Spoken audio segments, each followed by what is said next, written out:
Yeah, I think there might have been a time we made it leading. Before that, we think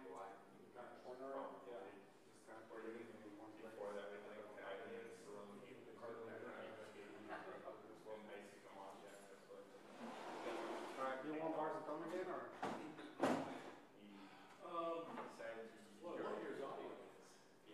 Let's test your audio. Why not?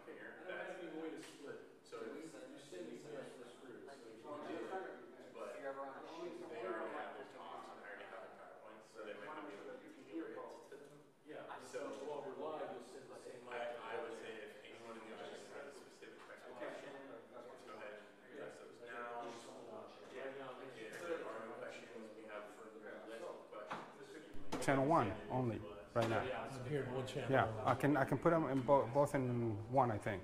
Yeah, that's fine. Do you want me to do that? We're just going to move this. Yeah, just both into one would be perfect. Okay.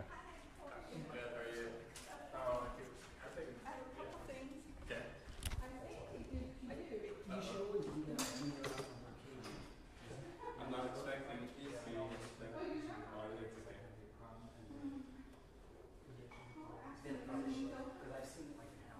Oh yeah, great. Okay, that's awesome.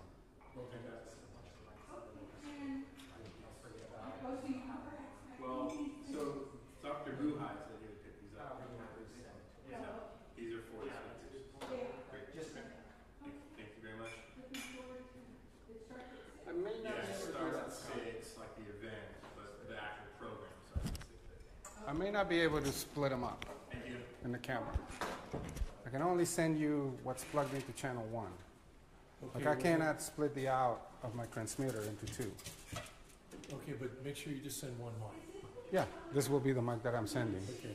And then, well, and for the second speaker,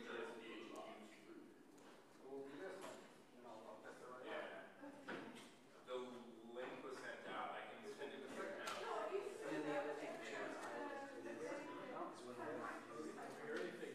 You can watch it online. don't despair. 1, 2, 3, 4, 5. You should hear. Publish online afterwards. Yeah. See, 2. To the rear. 1, 2, 3, 4, 5. Testing. 1, 2, 3, 4, 5. There's a delay? Yeah. There shouldn't be. Okay. You come across the network. Oh, well, yeah, but you can hear me. Right? Yeah, I hear you on one channel. On one channel. Yeah, that's all you should have. This is speaker 2, so when speaker 2 comes up, I turn this one on, I turn that one off. Okay. Right? So you'll only get one mic all the time. Yeah, that's fine. Okay. But it's only coming out of one channel. I can only do that. Yeah, I can't split them.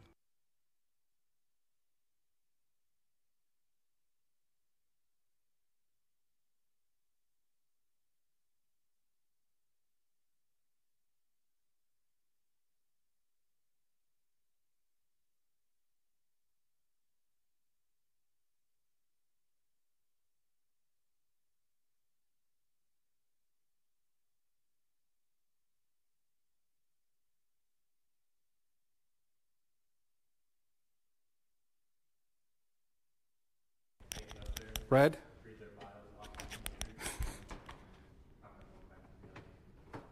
I'm just taking this one. First mic, red? Yes, no, maybe? We hear Got it? it. Okay. Off.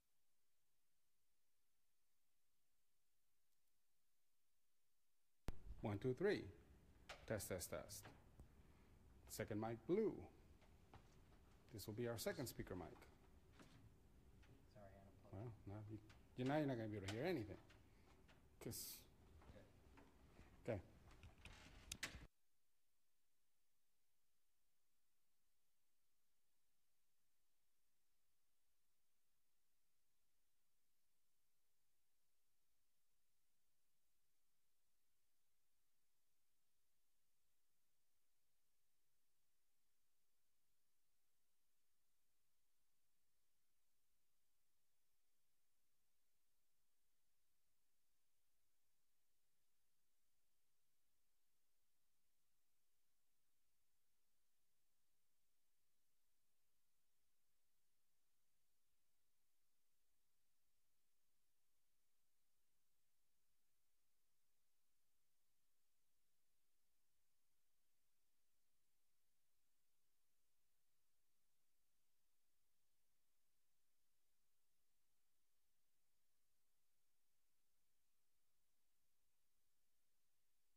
Spring Alumni Series. This is a fantastic opportunity for our students to connect with our alumni all around the country who have done a phenomenal job, but also to leaders in public health that we are able to invite to be with us to speak about their experience and the work they're doing. So I want to first thank our student council for their incredible work putting this proposal together, led by Benjamin. He's right here, and he'll be talking to you in a second. But it's really the effort that the student council does every year to get the funding for student success fees is incredible. And then all the work behind the scenes, in addition to being students, having pieces, going to class, working, is really phenomenal. And so they've been doing this this is our 4th year of this alumni series, and every year keeps getting better. So we're really very excited. You'll hear about the other events coming up in the next few weeks. We're also live streaming with the help of KPBS, so thank you so much to our partners in this. Those of you online, you will enjoy and be able to hear us well. I also wanted to thank our faculty who are here, our students, our alumni, who keep supporting us in all these efforts to do these activities. We had a fantastic alumni event. If all of you were there recently, we had 120 people at our last alumni event, and we'll hope to keep seeing you at these events to support the GSDH mission, our students in their careers. So I'll turn over the mic to Ben to welcome you and talk about the event tonight.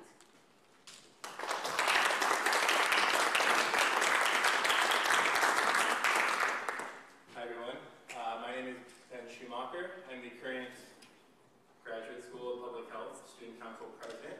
I'd just like to thank you all for being here with us tonight. Before we get started, I just wanted to say a few quick things. First and foremost, I would like to thank everyone that had any involvement in the student success fee application process.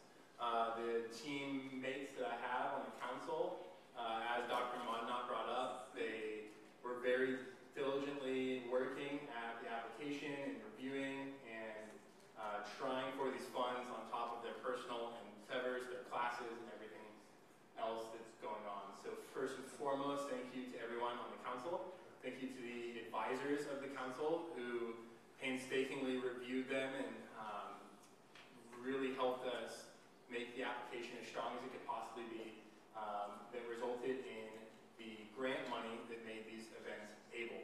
So tonight is the first of a series of 3 events. I just wanted to take a quick second to talk about the next 2 events that will be happening. The second event of this speaker series will be happening a week from tonight, right here in this complex, this building. It'll be in the first room when you first walk in.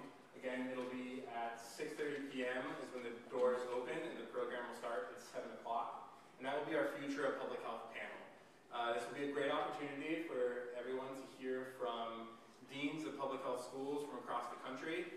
We have the president of the Associated Schools of Professional Public Health, and we have some local health directors coming to talk about that. The third event will be Thursday, April 5th, and again at the same time. That event will be held at the Aztec Student Union in the student chambers, and on that night we have an opportunity to hear from 2 speakers who will be coming and talking to us about their experiences in applied public health. So without further ado, I would like to introduce our public relations from the Student Council, Anthony, and Anthony will introduce our speakers for the evening.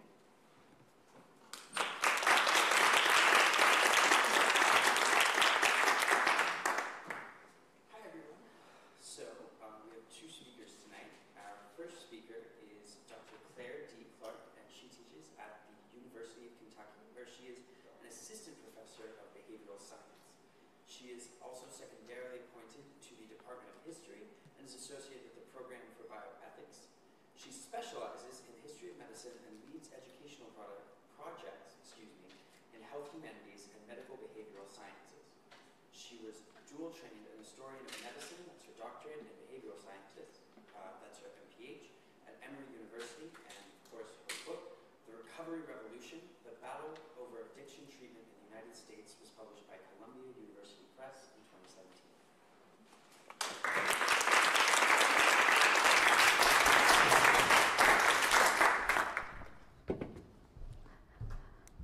Thank you for that introduction. So as you can see, the title of my talk today is From Quarantine to Harm Reduction, a history of public health approaches to addiction.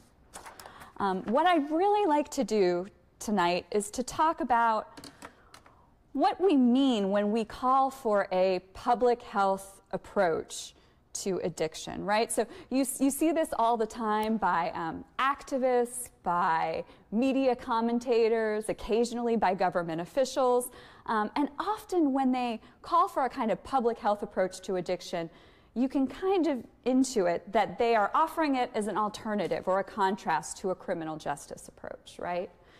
Or they might maybe be presenting a public health approach as kind of a call for addressing more social factors like and disparities that reinforce addiction in addition to treatment for people who are already addicted.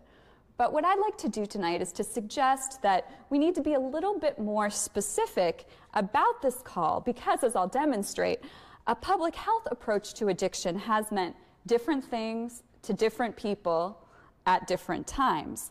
And once we've seen how this is so, I'm going to conclude with a couple of take-home messages about why this history should matter to public health professionals and why it's relevant, really. So to give you a little bit of a preview, although the talk's title is From Quarantine to Harm Reduction, the story I'm going to tell is not a straight arrow.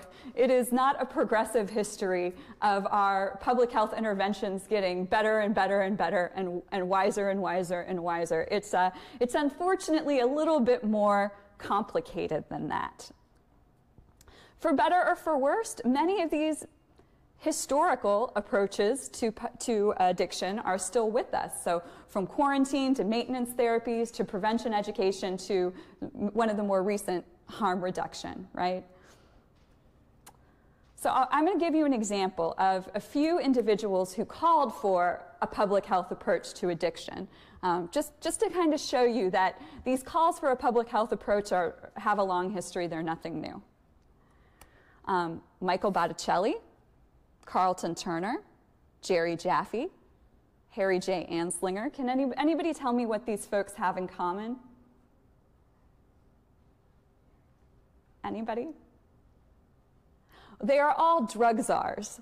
So this is almost little less than a century of a history of drug czars, all of whom had very different approaches to drug policy, but all of whom, in one way or another, invoked public health in their claims. So Michael Botticelli is the one you might be familiar with because he was a drug czar. He rechristened himself recovery czar, sort of most recently, under President Obama. He came from the treatment and recovery community and from the public health system in Massachusetts. He was a very vocal supporter of recovery. He was a critic of the drug war. As you can see in this picture from social media, he's standing next to a supporter with a t-shirt that says, "No more drug war." And this quote in which he says, addiction should be addressed as a public health issue, right? Calling for a public health approach, came from an event in Kentucky in which he was talking about the opioid epidemic and tied it to rising rates of HIV and other STIs. And here is Carlton Turner, who was a drug advisor under Ronald Reagan. He was a basic science researcher, mainly researched the effects of marijuana. So in this picture, he's standing amid the government-sanctioned marijuana crop at the University of Mississippi, which was where he did his research. And he had very close ties to parent groups who were critics of the wave of marijuana legalization and decriminalization activism that began in the 1970s. And in this quote, where he also calls for a public health approach, says addiction is a major health problem, this comes from a television interview which he gave following the surprising cocaine overdose death of college basketball star Len Bias. And he says, in response, we need to treat addiction as a public health problem. All right.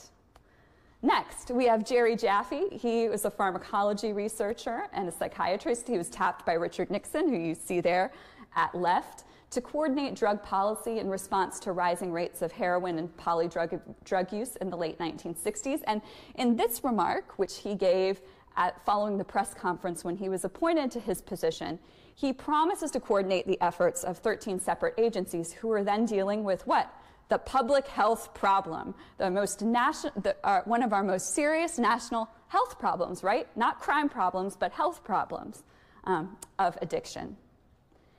And then finally, most surprisingly, even Harry J. Anslinger, who was the first head of the Federal Bureau of Narcotics, is often attributed as the person who started the quote-unquote drug war. Even he reluctantly endorsed at least one form of viewing addiction as a health problem.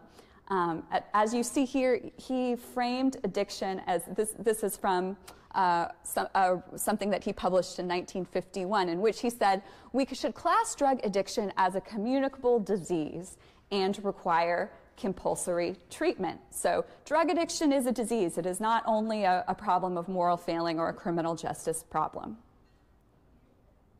So a really close look at this history complicates the notion. If you go to the archived web pages from President Obama's kind of drug policy and all of the things that were crafted under ONDCP and Michael Botticelli, and there is a real effort to say that they are the first administration to take a public health approach to addiction.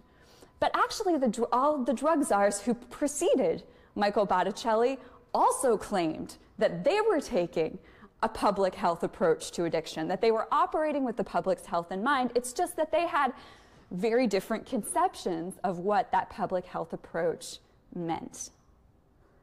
And I'll just quickly note, it's important to distinguish between a public health approach, which of course has always been multifaceted, multi-sector, from a particular intervention. And each of these drug czars had particular interventions in mind when they were pushing a public health approach. They had particular interventions that they wanted to prioritize as solutions. And those interventions were, well, for Botticelli, it may have been harm reduction.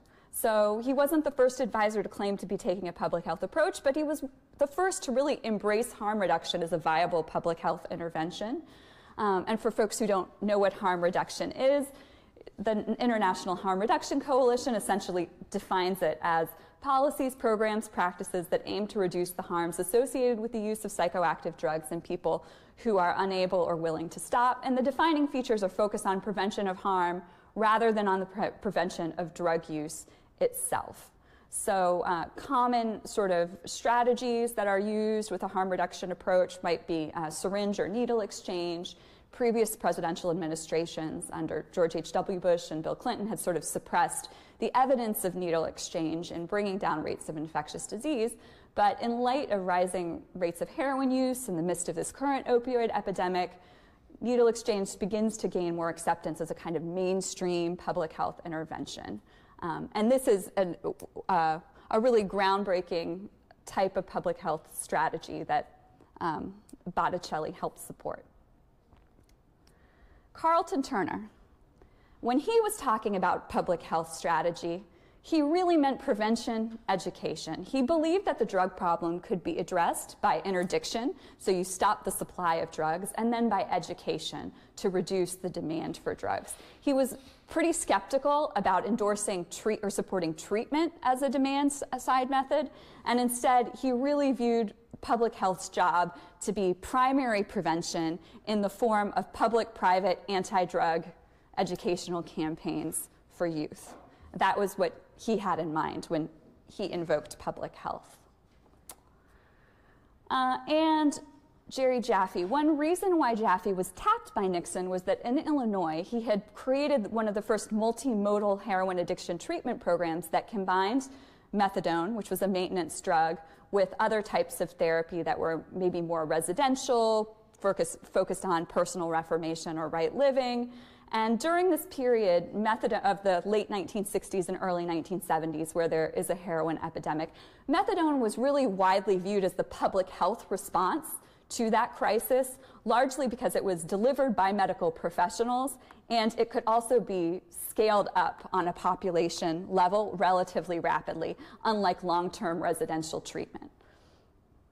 So when people talk about, when writers laud Nixon's public health approach to addiction and how well the administration handled the heroin epidemic at that time, usually they're talking about the methadone, the expansion of methadone. Usually that's what they mean. And then finally, in 1951, Harry J. Anslinger, who had long been resistant to the treatment of people with addiction, believing them to be incurable, did make a health analogy. He said, we have laws, quote, he wrote, we have laws requiring quarantine for smallpox victims, lepers, and for venereal disease. It is far more important to isolate the drug addict.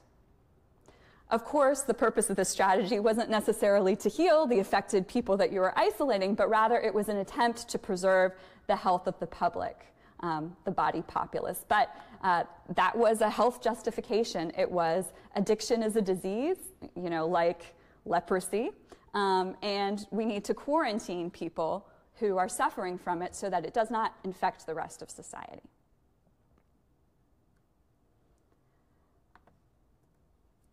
Now, none of these approaches, just to be clear, quarantine, maintenance therapies, prevention education, harm reduction, were the only public health intervention in each time period, of course. But they were the interventions that best complemented both the political climate and the public attitudes about addiction at the time, and sometimes that was to the detriment of other alternative interventions, other possible interventions. So for example, the form that government-funded prevention education took in the 1980s and 90s, right, to sort of just say no under any circumstances, really made harm reduction almost unthinkable because these were approaches that were not compatible under that view of public health. And those are my buttons. Those are my personal buttons from elementary school. So I came up under Just Say No, and then learned about harm reduction in graduate school for public health in the 2010s. So I've lived through, you know, two of these paradigms myself, and maybe some of you have too.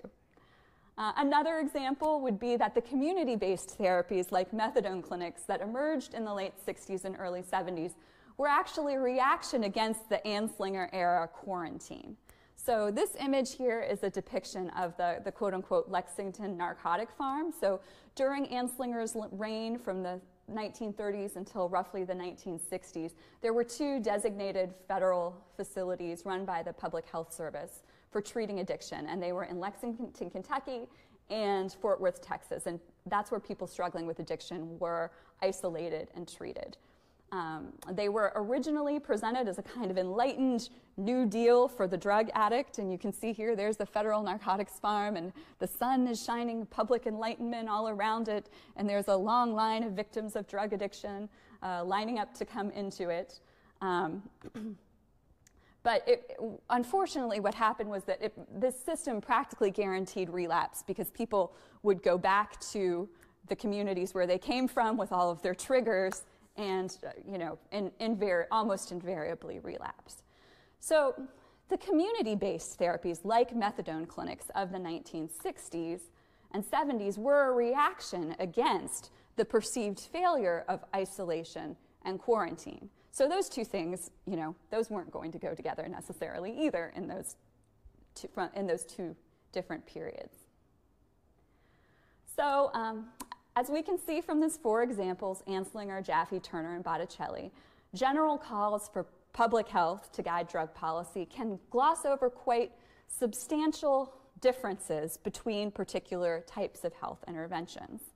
And each of these public health interventions, quarantine, maintenance therapies, prevention education, and harm reduction, well, they might share the basic public health goal of reducing population morbidity and mortality, right? I mean, that was the end goal for all of them, surely. But they're not that doesn't make them the same thing. So public health professionals often talk about, you know, efficacy and effectiveness and randomized clinical trials, and I am not going to argue with anyone that science is absolutely important. But what I would like to suggest is that history matters and context matters in which interventions get adopted in which particular periods, and that's something that we all need to be attentive to. And also, that also affects which are perceived as working and which are perceived as being effective. So calls for a public health approach to addiction suggest that the problem of addiction is really one that sociologists of science might say is constantly being negotiated through boundary work. And basically what that means is that knowledge about the process of addiction and the best interventions for addressing it is always being worked out or battled over or negotiated by people from different fields. So, is it the province of pharmacologists, neuroscientists, psychologists, sociologists, social workers, criminologists, right? If we want to say that it is in the realm of public health, then the concept of addiction itself has to be made analogous to other public health approaches at the time. And that's part of the way public health professionals have sort of done this boundary work throughout history. Like this, addiction is to blank, as public health is to blank. So addiction is to diabetes, as public health is to chronic disease, right?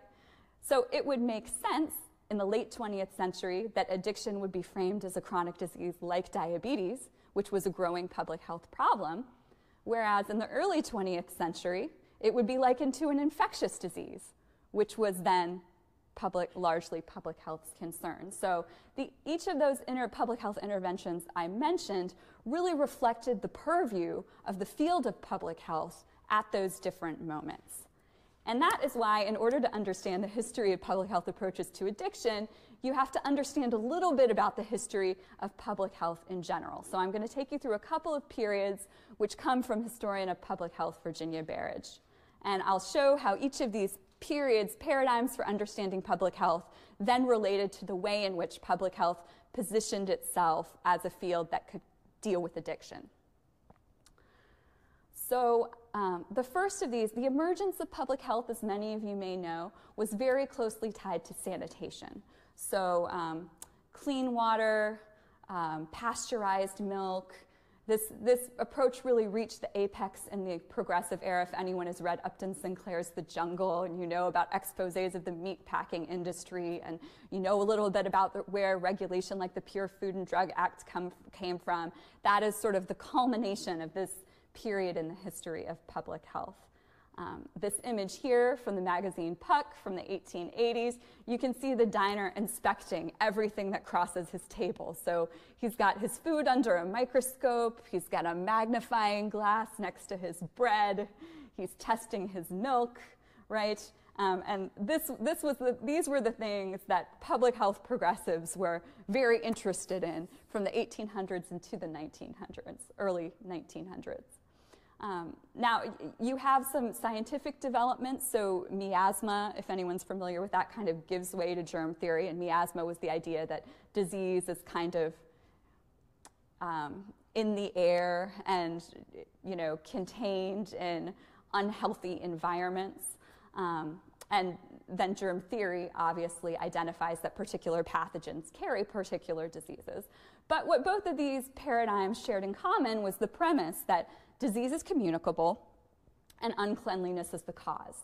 So really what public health workers focused on was cleaning up the industries, the neighborhoods, and even the populations sometimes who were viewed as being vectors of disease. So in this framework of sanitation, addiction was framed as a communicable disease. Obviously, that was what public health was concerned with at the time. So in the United States, progressives would do things, they would very carefully map vice districts, right? Like San Francisco's Chinatown.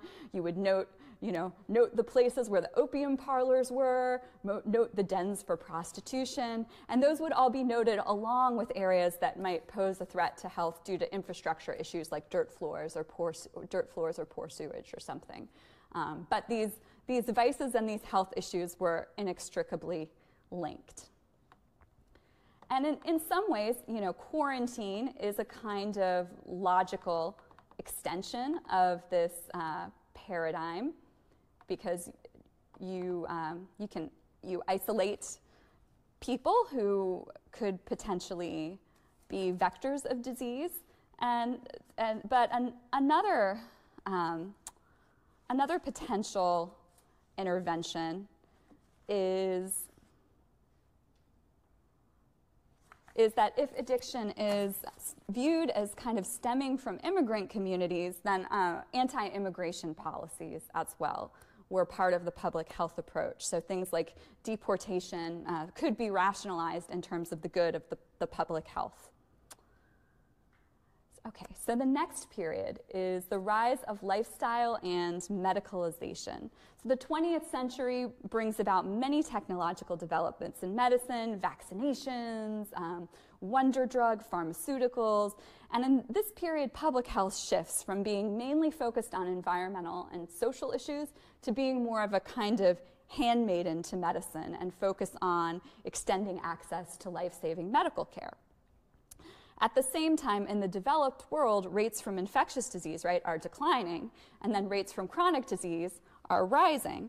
And so as a result, public health begins to focus on how lifestyles, which are made up mainly of health behaviors and then psychological issues, contribute to disease. Now, this WPA ad is for syphilis, but its message might actually sound very familiar to contemporary addiction treatment advocates. It's basically, don't let shame stop you from consulting a reputable physician, or to make the addiction analogy, it could be an evidence-based medical treatment for addiction. So in this framework, addiction is what? It's a chronic disease, right? Much like type 2 diabetes. So while there may have been psychological factors that drove someone to use drugs, just as there may have been psychological factors that drive someone to overeat, but once the behavior alters the physiology, the condition can be dealt with as a disease that requires substitution therapy, and the consequences of unhealthy lifestyles can then be addressed with tertiary medical care, largely.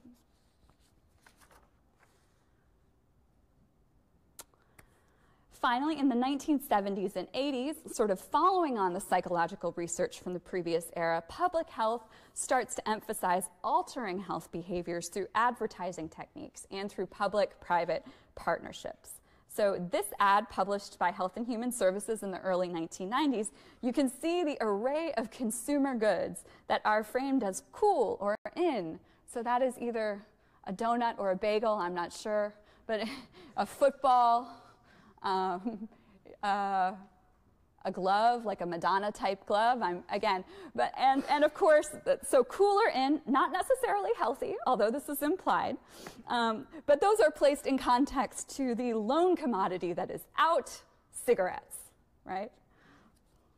So in this framework, addiction is what? It's essentially a problem of supply and demand. So the Reagan administration combines supply-side policies, like harsh penalties for drug traffickers and dealers, with demand-side policies in which the government teamed up with Madison Avenue ad agencies, celebrities, and corporations to, and quote unquote, this is sort of in the documents, unsell drugs to youth. So it was a massive public relations campaign to unsell drugs to youth. And this brings us to the present, which Katya is going to talk about, thank goodness. I pose this as a question to you as to what our framework today is, and I'd love to discuss your ideas in the Q&A and later.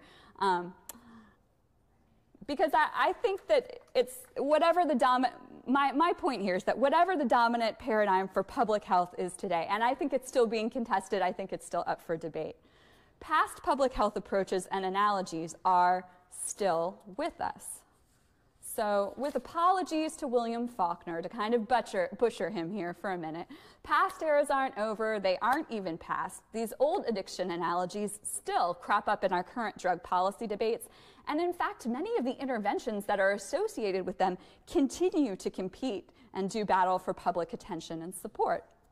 It's not a neat narrative progressive history. These things hang around for a long time.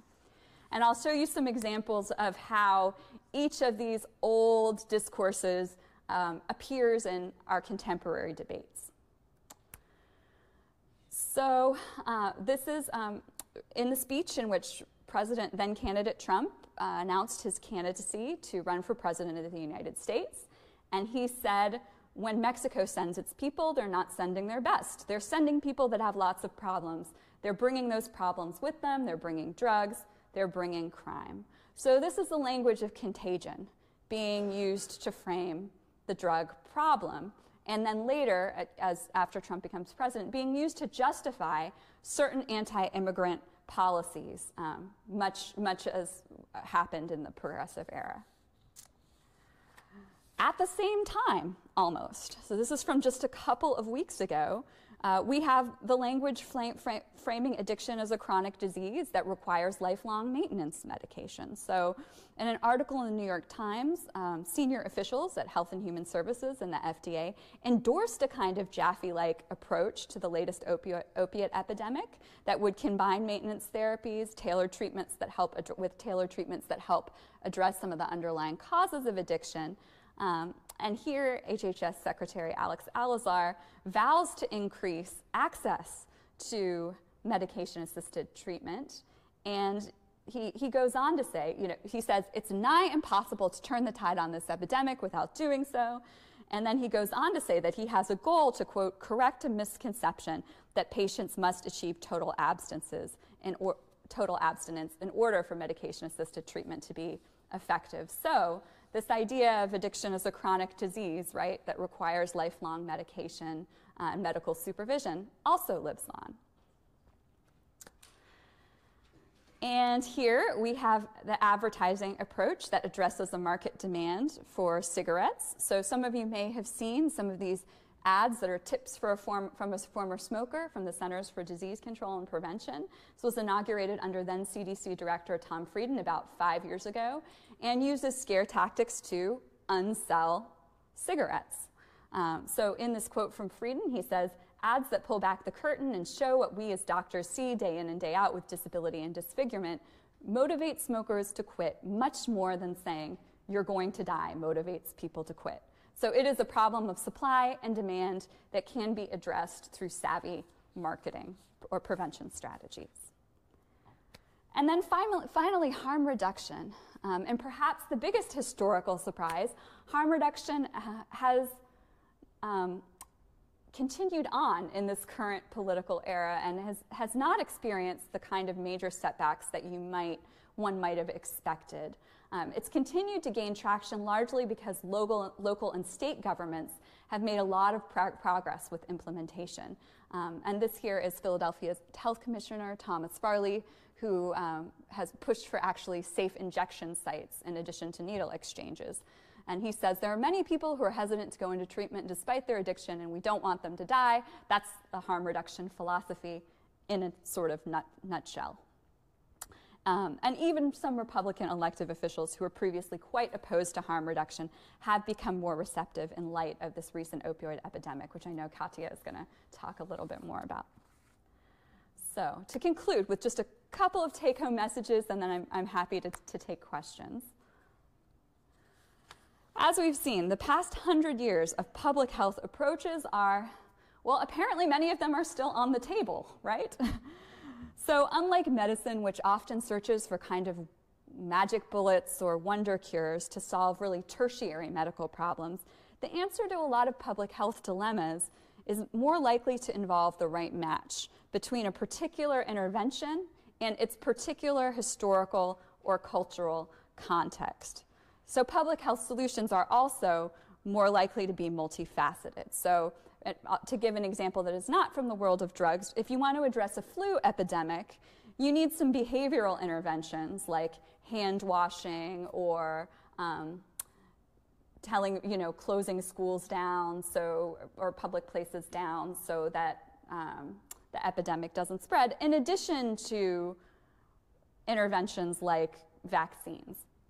So some of these interventions, especially the behavioral and psychological ones, have been tested for years, decades, hundreds of years. And so what I like to suggest is that public health professionals who are familiar with history can use it as a kind of demonstration project. When people bring up an idea that was used in the 1930s or 40s, right? Or in the 1960s or 70s, or in the 1970s or 80s, our demonstration project can be history. And we can go to it to explore the possibilities of these different interventions or combinations of interventions. So for this reason, I like to suggest that simply invoking a public health approach is really, for public health professionals, an inadequate contribution to debates about drug policy. Instead, we need to be a lot clearer about the content of the public health approaches that are being proposed, and we need to consider the combination of public health strategies that are most likely to be effective in our current historical moment. And with that, I'm happy to take questions.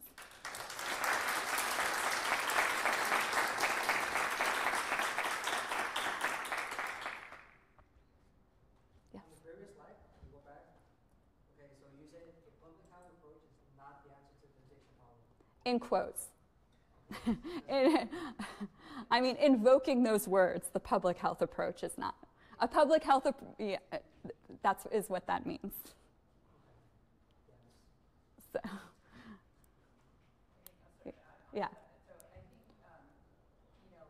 I think what you're arguing is that the term public health approach has been misused. Yes, yes. And so if we actually define that correctly, that could be a good approach. But the way it's being used politically is not effective. So if it's going to continue to be used in that way, then we need a definition of what that includes. Yes. Am I understanding? Mm-hmm. So I don't know if that was your question. Yes, I mean, also, because as my understanding that it was public health, the solution to this opioid. Yeah, no, and so then people need to get on this, everyone needs to get on the same page about what it is, and that's very hard to do because it is multi-sector, right? And you want to have, you want to build collaborations with community and with industry, and you want to have primary, secondary, and tertiary. So that can be confusing, and maybe it's impossible to do. But I think that it can become an empty phrase a lot of the time in public discourse. And so people who really understand the nuances of the different types of interventions and the history of the different types of interventions and what has worked and what has not should try to communicate that. So I should have asked you this all day when we were talking, but it only occurred to me listening to you. Are these approaches that you call public health approaches, do they stand in the way of other kinds of ways to understand addiction? What I was thinking was that whenever you deal with a patient or a person who's pursuing a behavior that's self-destructive, despite what fits the definition of addiction, is there, in doing that, we never ask the question through this approach, what's it doing for the person? Right? So, and in a lot of work that some of us have done other places, right, we looked at it as self-medication. So I wondered where self-medication, because the current epidemic is also tied to other kinds of drugs, mainly they're self-medicating drugs, methamphetamines, which were antidepressants, even atypical psychotics are now being seen as so. So I wonder if a public health approach stands in the way, or does it fit into this to dealing with the problem itself? Well, I think there's been a lot of traction around motivational interviewing lately, and I think motivational interviewing does sort of get at that because it's a line of questioning that gets at people to look at why are they using and what is working for them and what is not working for them, and sort of tries to move them along the stages of change. So I don't think it's that one would necessarily preclude the other. Although you're talking about, although you are talking more about like a clinical type of setting and rather than a population approach. But, when you make a diagnosis of an addicted person, you don't do a brain scan, right? Even though you may think that's what we're supposed to do. What we do instead is we look at behaviors. Right? So although it could very well be that all four of these approaches that they work for different populations. Another possibility.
Well, so I think, maybe Katya will talk more about this, but I think harm reduction does have the idea of the addict and, you know, it's an inappropriate term, but, you know, putting people who use drugs kind of at the center of the policy and in honoring their humanity and things like that and their agency. So I wouldn't say that public health necessarily always is about social control of problematic populations and doesn't care what they have to say.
Well, that history goes all the way back to the 1800s, from the very beginning of the time that specialized institutions or inebriety asylums started popping up to treat people with addiction. So it's a very old problem.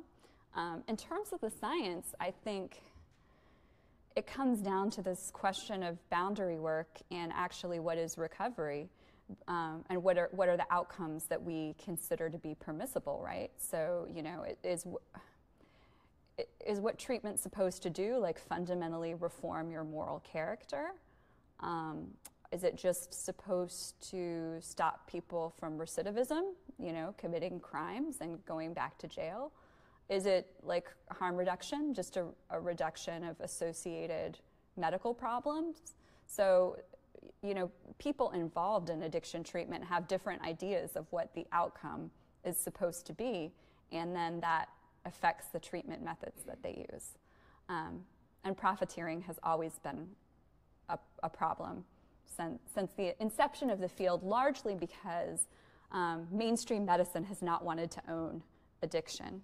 So it has been this kind of silo unto itself, sort of self-regulating, sort of self-governing, sort of having its own regulatory apparatus over it, and has never really fully integrated into mainstream medicine.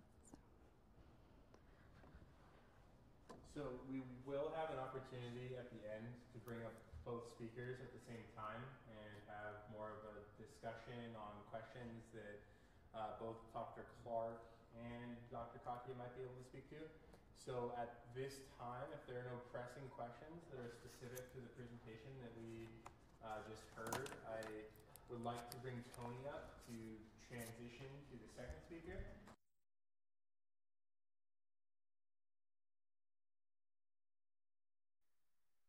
At the end of the second presentation, we'll have a short Q&A for questions that specifically pertain to the presentation we are about to hear, and then hopefully at the end we'll have time to bring them both back up for a general, open-ended conversation.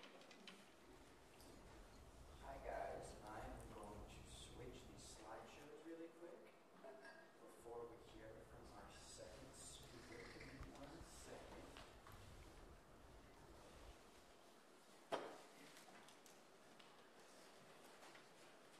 Okay, what a speech, wow.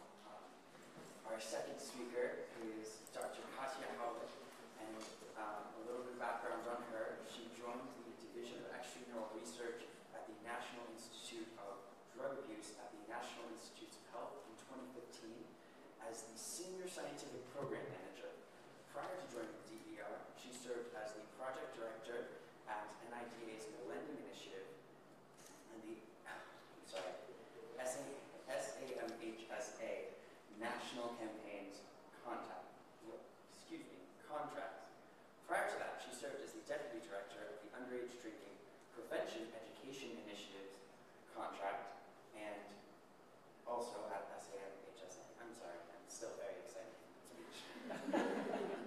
Dr. Ella received her PhD in public health from UC San Diego and the very own San Diego State University.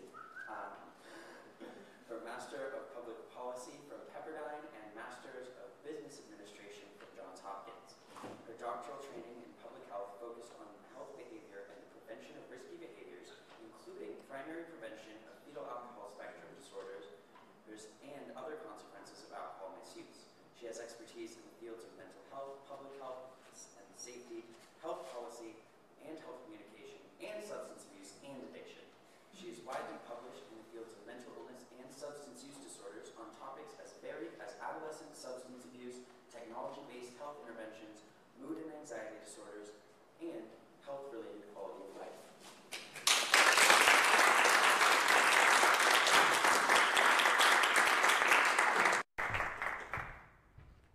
All right, let me adjust for us vertically challenged folks. Okay. So thank you so much for having both of us here tonight. I think this is a great compliment, and I think a lot of the things that Claire touched on, I will also be taking and expanding beyond, and then I'll actually ask Claire to come back up, and we'll do like a little quick tidbit on our career trajectories, and then we'll have the question and answer session. Before I start, and do I just hit the arrow? Yes. So before I start, just a few disclosures. Just to make sure my ethics folks are happy, and really the focus on the last line. So the following presentation is based on my evaluation of the current scientific literature and my personal career progression. The activity that is being done tonight is in my personal capacity, not as part of my official duties at the NIH or NIDA, of which I'm now the Deputy Director of the Division of Extramural Research, kind of focusing on a broad area of things. Including addiction science, health policy, adolescent, and neuroscience as well. So just quickly, I want to take you, so we're talking about where we're at now, and where is addiction leading us now, and what is substance use, and what is substance use disorders, and how can we kind of address this, and where are the opportunities for public health professionals.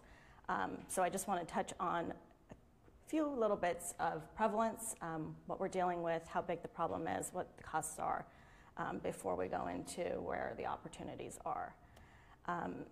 So looking at SAMHSA is the acronym that Anthony was trying to get at. So SAMHSA's NSSA study, the National Survey on Drug Use and Health, has shown us that we have about a little over 28 million folks that are using illicit drugs. And this is in the past month, so it's current drug use. So that's a lot of folks, and as you can see from the graph, the majority of that drug use is in cannabis. So this is a current topic, policy topic right now that's actually happening in your state as we speak. So this is a natural experiment that we'll hopefully be able to take advantage of or leverage as we're going through our look at where the opportunities are. And then looking at past year substance use disorders, we have a little over 20 million folks that have been diagnosed or have the diagnosis of substance use disorder. And again, looking at where the prevalence and the majority of the diagnoses comes from is alcohol and illicit drug use, and of course, marijuana coming in right after. And looking at this combination of polydrug use, so you've got alcohol and illicit drug use, and I think Claire kind of touched on this, that you've got these comorbid conditions, and how do you address that in the public health approach and all of the other approaches. So we've got about 2.3 million folks that have both alcohol and illicit drug use. And we know that substance use is common, it is costly, it has medical consequences, it has social consequences, and it has economic consequences. At the individual level, that I think the last question was coming from, there's the addiction, there's the overdose, there's the mental illness, there's infectious disease, there's cancer, there's neurotoxicity, and then we have the fetal syndrome. So not only fetal alcohol syndrome, but a whole host of others, including the most recent that is really near and dear to my heart is the neonatal abstinence syndrome, or the neonatal opioid withdrawal syndrome is where the focus is now going. Cost to society. So we have tobacco, alcohol, and illegal drugs. all together over $600 billion a year of costs. And you'll see the two are illicit drugs, so they're widely being used and they're costing the most. But illegal drugs, about $181 billion per year cost to society. And this is for both substance use and substance use disorder, so it comes into the treatment costs as well. And I know there's a question about kind of the effectiveness of treatment and costs associated and how folks can get treatment if they can't afford it.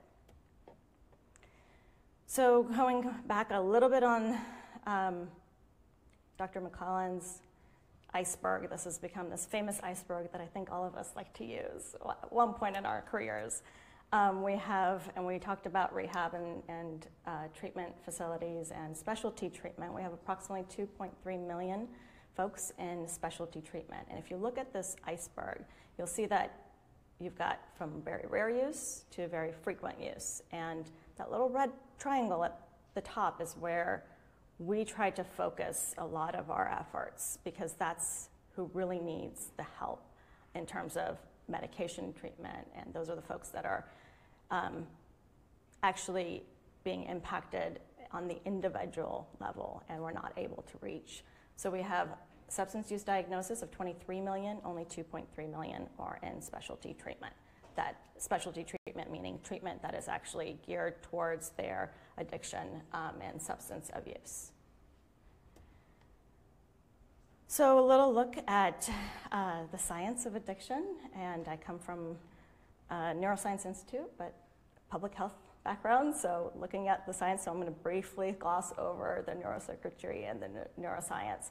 But main point being is that not everyone who uses substances becomes addicted. So how do we focus our thoughts and our efforts on those that are becoming addicted? How do we identify those folks, and how do we look at that individual and try to maybe prevent? Can we prevent before they start using and before dependence starts? Or can we treat them better using that individualized precision kind of approach?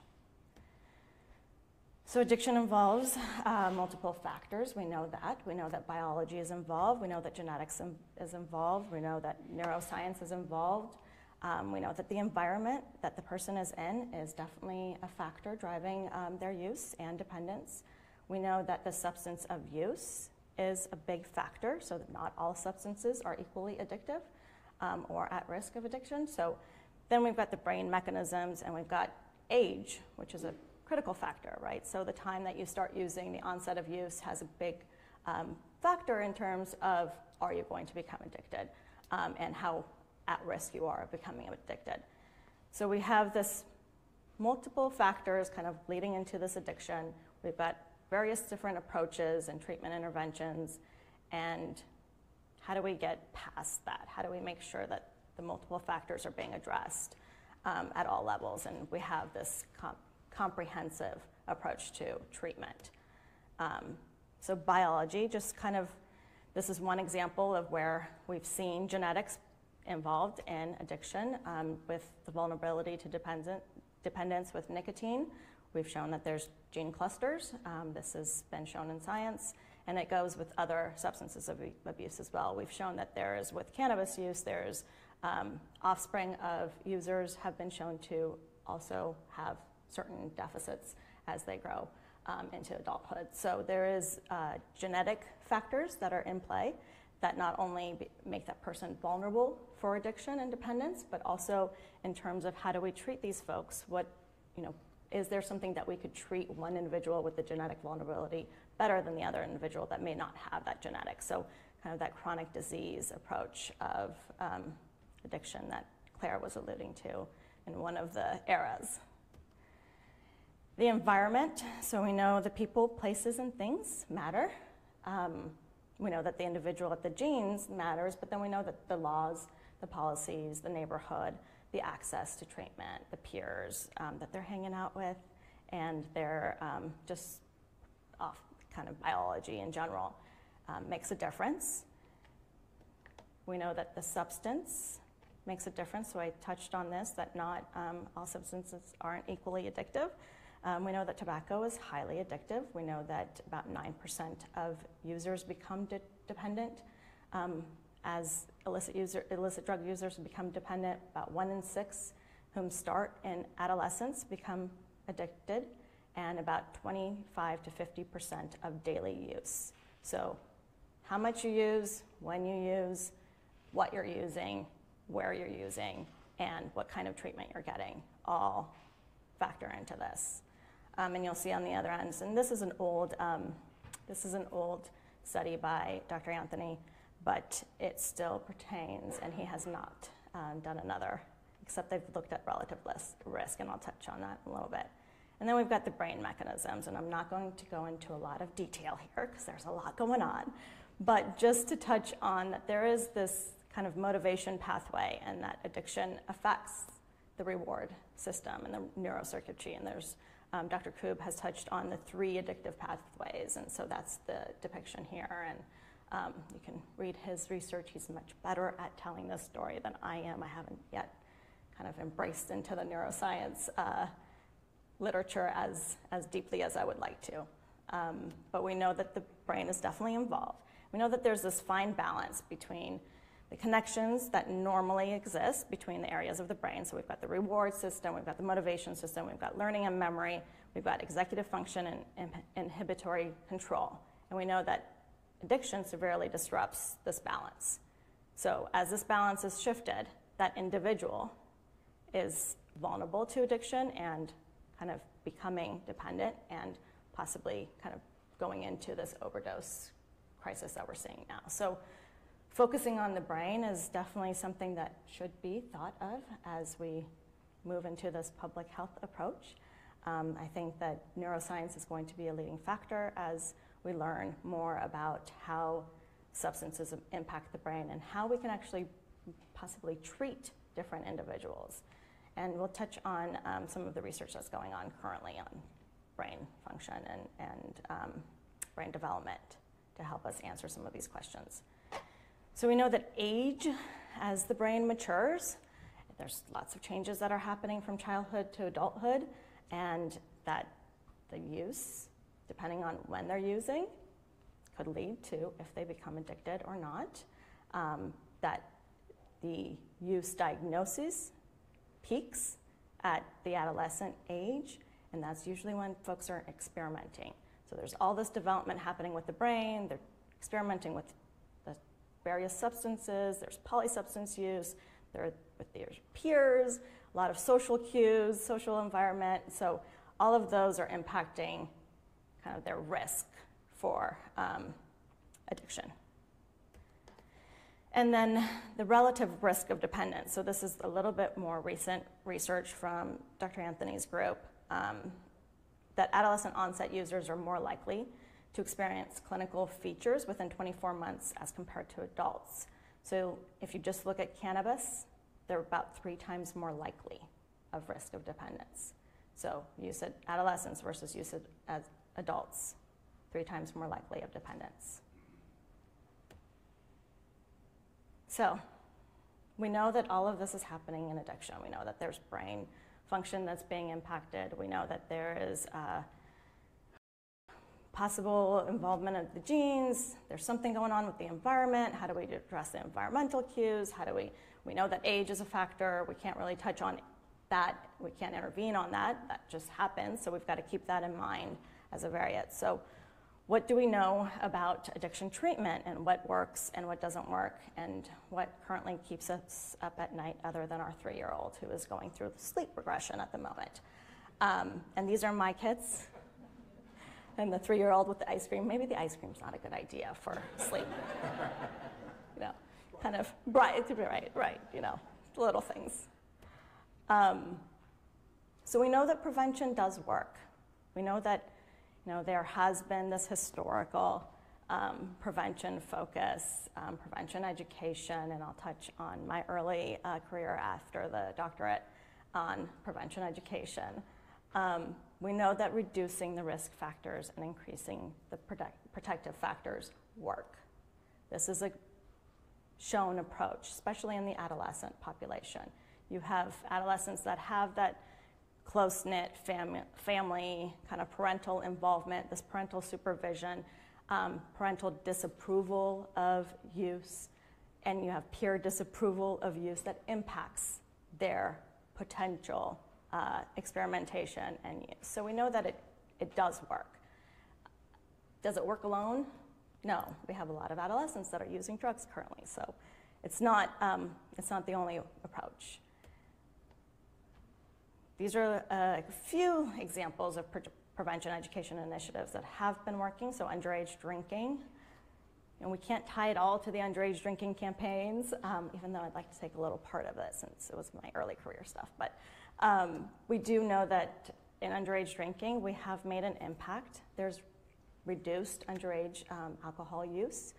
And even in binge drinking, we've made an impact. And some of these are prevention education campaigns. Some of these are just increasing awareness. Some of it is shifting the social norms and the perceptions. So kind of example, this little case study of underage drinking that has been impacted by prevention. We know that treatment is effective.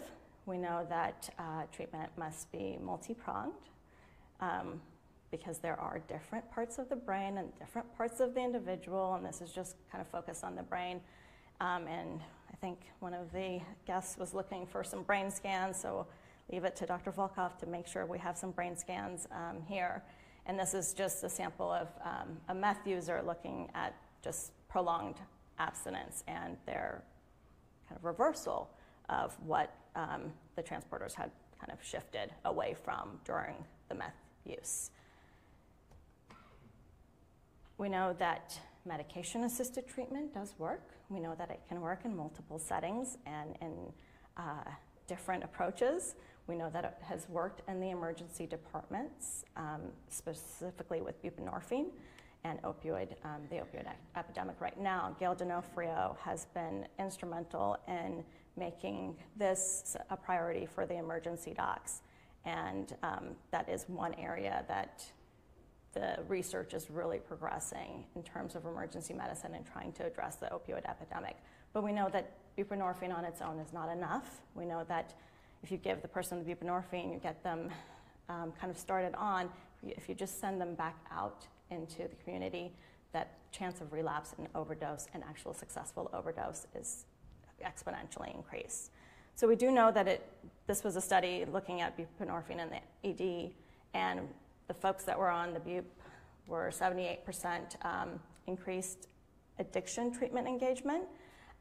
They demonstrated reduced illicit use of opioids compared to the referral. So you can either refer the patient to psychiatry or psychology or whomever is going to touch them because you're not going to touch them, or you can give them the bup in the emergency room, and this is just bup without anything else, really. I mean, they do refer out. And then there's the brief intervention that was kind of there as the motivational interviewing. So it was screening and brief intervention based on motivational interviewing without the bup and without the referral. And the bup on its own was effective, more effective than the other two arms. So what we don't know the long-term health impact, and we don't know causality. This is a difficult, it's a difficult area to do research in, and randomized controlled trials aren't going to answer this. So where do we go from here? We know that the brain continues to mature into early adulthood, but how does substance use affect the developing brain? We don't know that. How does it impact the individual's trajectory into adulthood? How does it impact their other activities? How do experiences impact brain development? So if it's experiences that they're having in schools, if they are experimenting with substance use, is that having an impact? Is it protecting if they're doing a certain activity as their brain is developing? Is it a protective factor even if they do experiment with illicit drugs? And how does the environment play into all of this? So we have critical research questions that hopefully some of you all will take on, but there are some research that are ongoing that hopefully will address some of this. So what is the precise nature of the association between substance use and neurodevelopment? How does prenatal development come into play into this equation? What are we doing, and how can we help those I guess, children being born from addicts. How do we address that? Who's at risk and with what substance? So that's critical. We need to know the substance, and we need to figure out who are most vulnerable. And I think some of the genetics and epigenetics will help us answer some of those questions. What are the factors that moderate the impact of exposure? Are there permanent effects? So we know that with meth, we saw that there was reversal in the brain functions, right? So the kind of connectivity. And then how much do the other variables contribute to these effects? So other substances, we know there's a lot of polysubstance use going on, especially with cannabis and alcohol and tobacco. We know that physical activity could have an impact.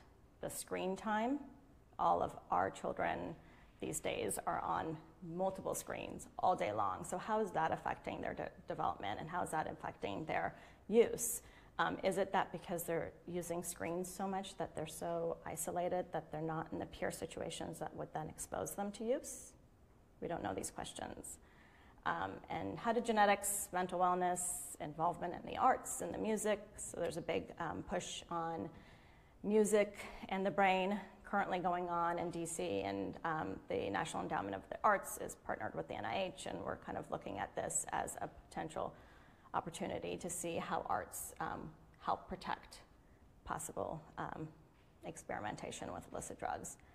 So there's opportunities. There's the open science model that is being pushed, so data's out there, folks. We want folks to use it. The ABCD study, and this is, I didn't do an individual slide for ABCD, which is, we usually always have one, but the ABCD study is hoping to answer some of these questions. This is a longitudinal study of over 10,000 kids that actually began in 2015. We awarded in 2015, we began recruitment in 2016, and the first data set from the first 4,500 kids was just released. So curated data out there for you all to play with on the national data, the NIMH data archive. So you'll see that the little pictures of the brains, that's the release of the data that we just put out. So there's a lot of information on the website. It's abcdstudy.org, and it's on the bottom. But that's an opportunity for public health professionals to answer some of these critical questions of who's at risk, how are the other factors coming into play. And the ABCD study is really broad, much more broad than what it originally had been envisioned as, and it's kind of gone beyond just substance and addiction. It's looking at mental health, it's looking at disparities, it's looking at all kinds of, it's looking at education and educational outcomes. So it's a very broad data set and with some really cool data in it. And you've got UCSD right next door where a lot of the researchers are at. The other is the Better Data for Better Health, and this was a Robert Wood Johnson kind of effort to make sure that data access is available. And so they've got multiple, just the three top ones is what I pulled off of their website, but they've got multiple data sets looking at various health factors, and the data's out there available for folks to take a look at and see if there's any possibility of answering some of these questions. PATH, so this is the tobacco research in adolescents that the FDA and NIH are joining forces on, and this is also another data set that is available to take a look at. So, you know, how can these three, and there's more, how can these three kind of work together? Can we look at the data across, you know, how is tobacco playing into this? Are there things in terms of the cities, the 500 Cities initiative that Robert Wood Johnson has worked with CDC on? Are there things that we can pull from the cities data and apply it to the ABCD or kind of tie it into the PATH? That's going to be a critical opportunity for professionals in the public health realm. ECHO, so this is the kind of continuation of the National Children's Study. This is the environmental impact on children's health that the NIH is currently working on. They're doing some really interesting environmental health determinants. So there's a lot of data that will be coming out of the ECHO study that will be an opportunity for folks to take a look at as well. And most of us working on these various things are collaborating together to make sure that there's data harmonization so that these data can be looked across the different studies. There's precision medicine, and that's going to be a lot of data, and the goal is to make that data rapidly available, just like the other NIH-focused data sets. So there's these that are domestic. There's Generation R, that's international. There's Imagen. There's lots of studies going on in China and India that will also be looking at these various factors, so you can tie in how those the international environmental approaches and policies can impact addiction and dependence, and then treatment and possibly prevention if we can work on it. So kind of touched on policy just a little bit. So policies are influenced by many factors. Some of it is political, some of it is advocacy, some of it is hopefully science. That's been a little less so, but hopefully there's a little bit more science going into policy development. They're complicated, they move rapidly, and often science is lagging behind. So what are the opportunities that they present? Can we take a look at these policy developments and policy implementation activities that are happening at the various states, at the federal level, internationally, and see how we can take a look at addiction and potential opportunities of addressing the addiction problem with possibly a public health approach that is multifaceted and multi-pronged. So we know that policy and science can go together. We try to teach on it. Actually, California tried to teach on it, bringing science and scientists and policy folks together at a conference to talk about it. So you know, it's happening. We know that it's important. We know that science can inform policy in other domains, so education policy.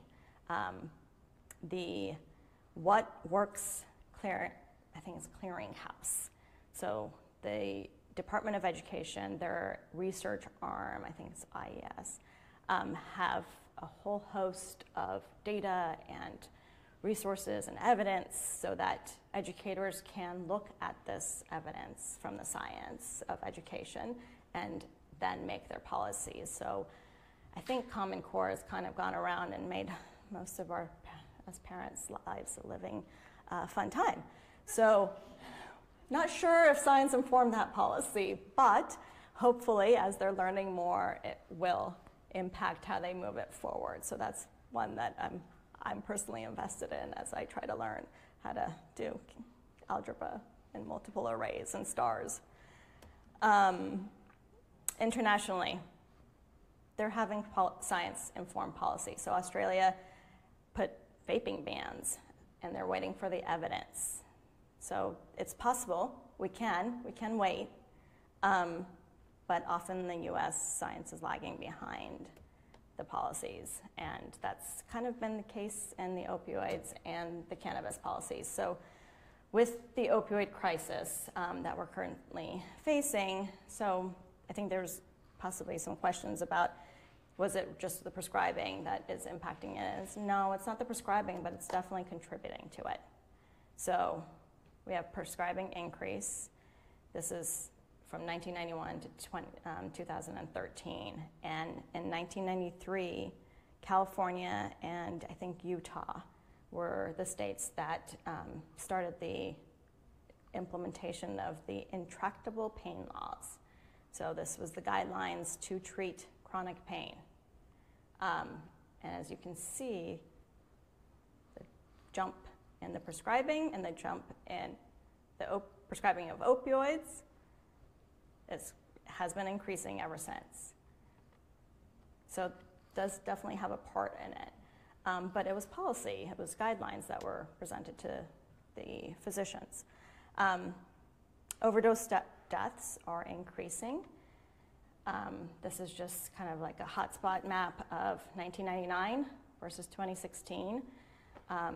And this has, looking at the state levels, at the different states, there's different impacts. So if you look, New Hampshire and West Virginia are the highest impacted in terms of the drug poisoning death rates, so overdose.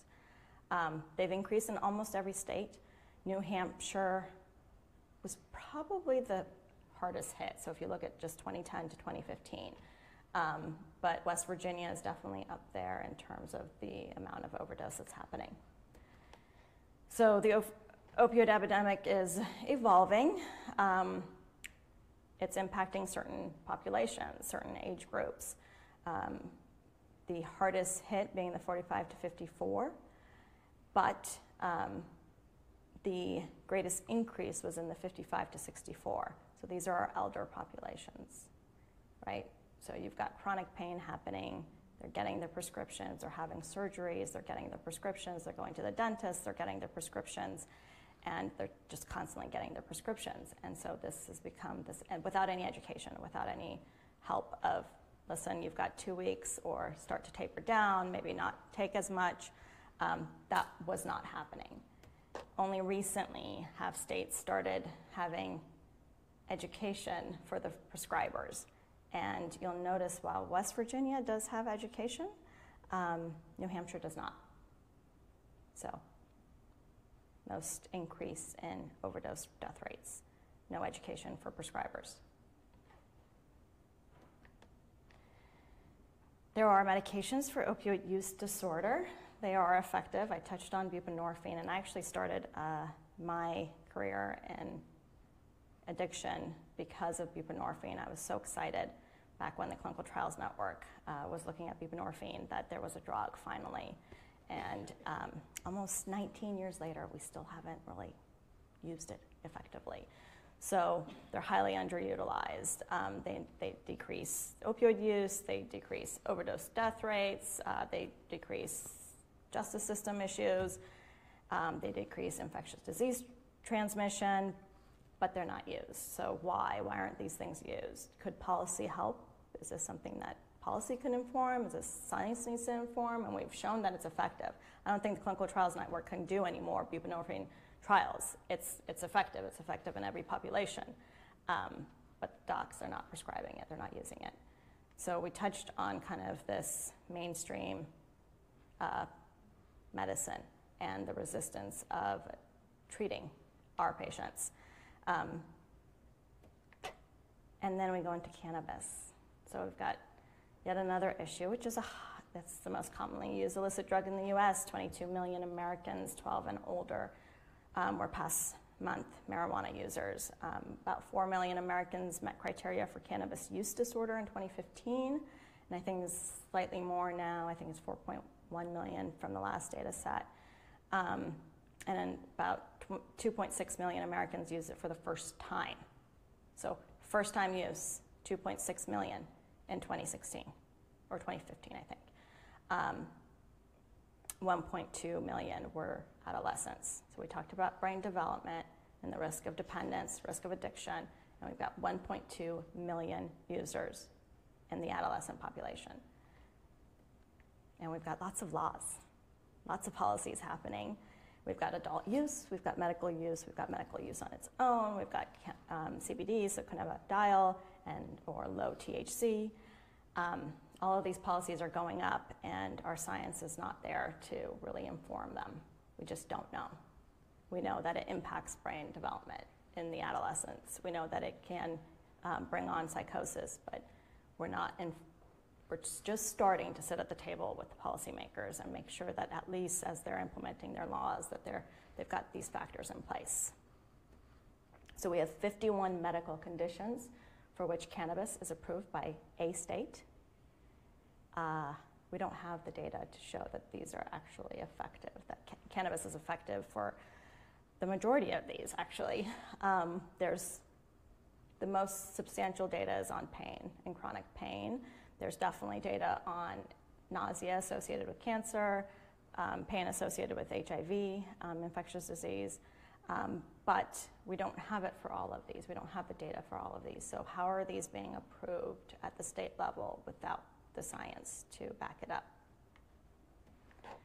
And we have Colorado, which was our kind of natural experiment. So this is showing kind of the national averages and then Colorado averages of cannabis use in the past month. And you look, this is the 12 to 17, so this is the adolescent population.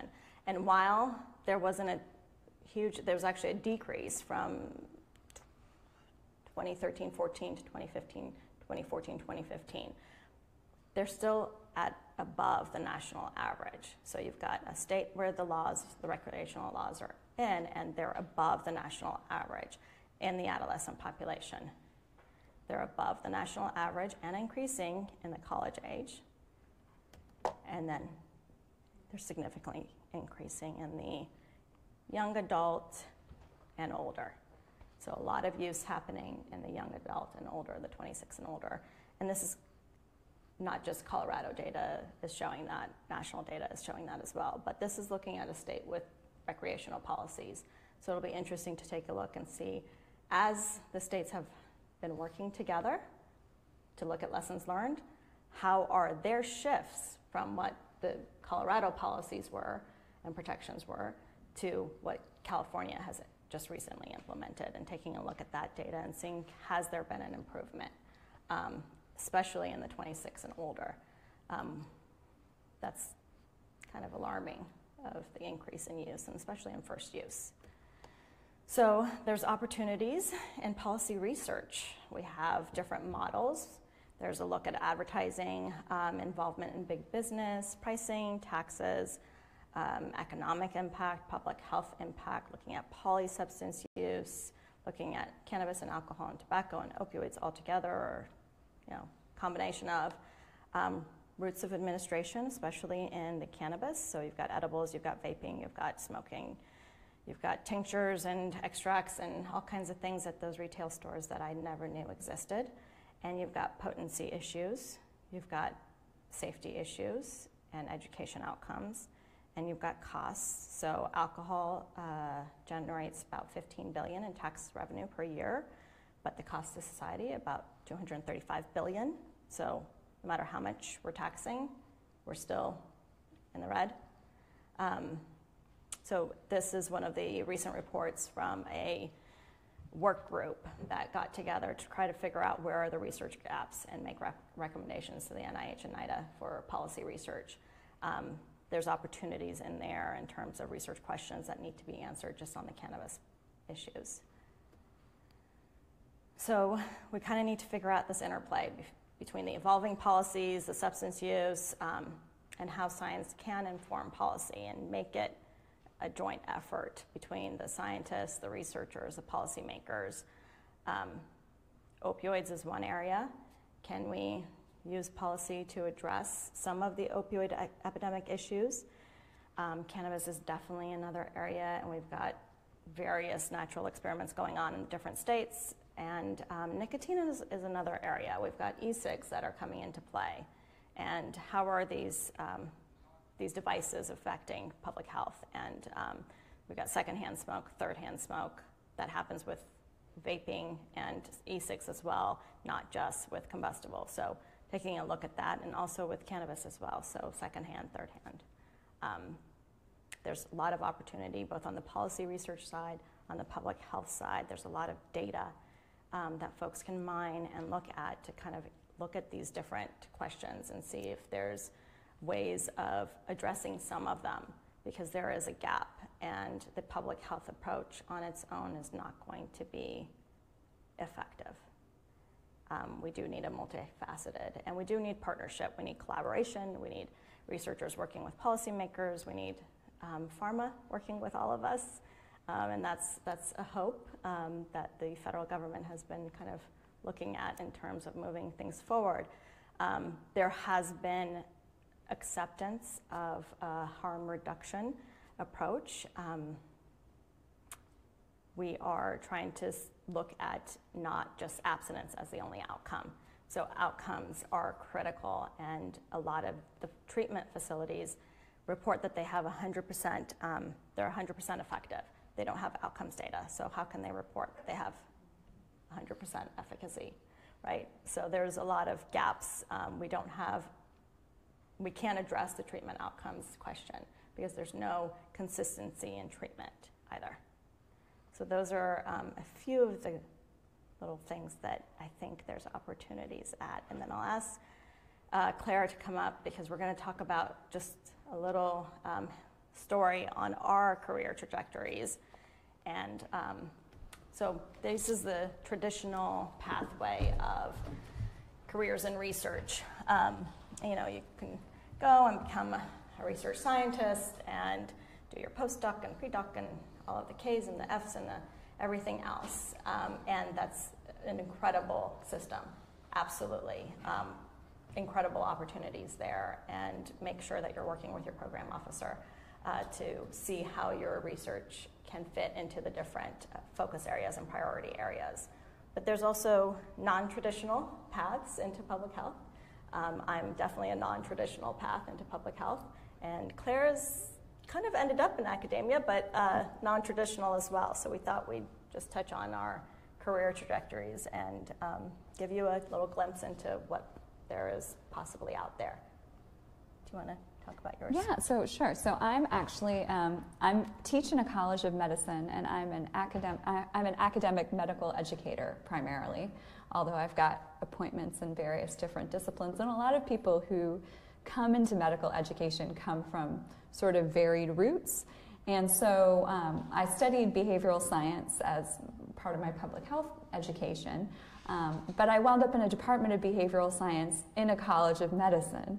So teaching clinicians all of these concepts that Katya talks about that are often not necessarily translated into clinical settings. So that is how I so that's where I wound up. So even though I had the public health training, I wound up working with the docs. You know? So, and I kind of came into that as well and ended up working with the docs. Originally I worked with, so I kind of did a lot of health communications coming out of the program, and started with the underage education, underage drinking prevention education initiatives, and this was with SAMHSA, and SAMHSA, so it's policy driven, and I actually had not thought about the policy angle there. It's appropriated by the STOP Act, and so it's congressionally mandated. So you have the underage drinking prevention education initiatives, and then you have the underage drinking campaign that SAMHSA needs to run, and these are both congressionally mandated efforts. So I kind of came into that effort and bringing science and research and evidence into those education initiatives and the campaigns and all of the efforts on the interagency coordinating committee on underage drinking dependence and prevention and whatnot. So kind of came into it with this health communication. Then I shifted to research translation. And my charge was make sure primary care cares about us.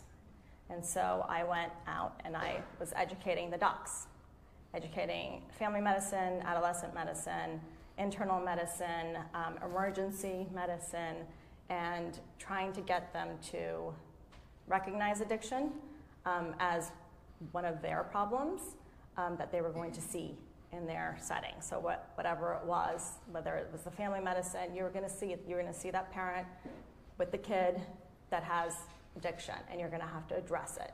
Or pediatrics, you're going to need to address this. You're going to need to ask the questions and talk about it. So the blending initiative, which is the middle image, that was taking research that the Clinical Trials Network does and taking it into practice. So creating the tools, the resources, the trainings, the various materials so that primary care, emergency medicine, all of these other treatment areas would actually be using evidence-based practices that had been shown to be effective. And then I had this, I did all of the campaigns, so you talked about kind of these, media and PR, and we did that. We had a little stint in Times Square with the underage drinking. We got this opportunity. Thank you to Charlie Sheen, who was going through some issues and had a billboard that needed to be given to some social cause. So we had this beautiful Times Square. I got into a lot of creative development. So I did the DEA Museum. I designed an exhibit for SAMHSA to have at the DEA Museum. So DEA does a Target America every year, every couple of years. They've got a museum, and it kind of focuses on public health issues, one of them being addiction. And then once I was doing the research translation, it was developing continuing medical education programs for primary care, to learn about motivational interviewing, to learn about using buprenorphine, all of these various CME programs, so education on the doc side and research translation, and then again, going kind of back into the health comm and learning all sorts of things about PR and PSAs and signing on actors and all kinds of things that I had no idea that we needed. So learning all of that and applying it, and then taking from the translation of research into this more adolescent focus. And when I joined NIDA as a federal employee, started with the adolescent brain cognitive development study and kind of getting that off the ground, and have now moved into more of extramural research, the whole umbrella of extramural research. And so it's kind of a different path. I still have my hands in research a little bit, but I do a lot of policy things, NIH policy, as well as just looking at general like cannabis policy or policies that could impact public health. So it's kind of this hodgepodge of things, but not the traditional route. All right. Okay. Any questions?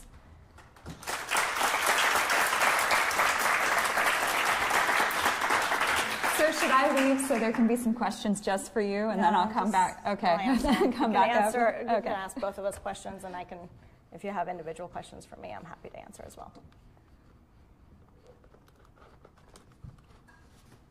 It seems like when we look at the history of public health's involvement or attempt to be involved, there is a missing piece with their attempt to be involved in mental health.